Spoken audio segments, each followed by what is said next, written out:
பொறாமை நமக்கு தேவையே இல்லாத ஒண்ணுங்க. எதற்காக நாம பொறாமைப்படணும்? நம்முடைய ஆற்றாமை தான் பொறாமைக்கு அடிப்படை.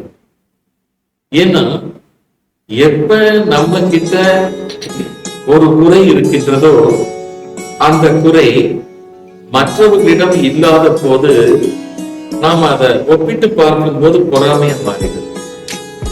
இந்த பொறாமை என்கின்ற ஒப்பீடே நமக்குள்ள இல்லைன்னு வைங்களேன், யார் வேணாலும் எப்படி வேணாலும் இருக்கட்டும், ஆனா நான் இப்படிதான் இருப்பேன், இருக்க போறேன் அப்படின்னு உங்களுக்குள்ள நீங்க ஒரு நியதிய, ஒரு நல்ல விதிய நீங்க கொண்டு வந்துட்டீங்கன்னா எப்பொழுதுமே பொறாமையினால் உங்களுக்கும் பாதிப்பில்லை, உங்களுக்குள்ளேயும் பொறாமை இருக்காது. ரெண்டு பக்கமும் இல்லாம இருக்கும் போதுதான் உங்களால பொறாமை இல்லாம நிம்மதியா வாழ முடியும். ஆத்ம நமஸ்காரங்கள். வாழ்க வளர்க.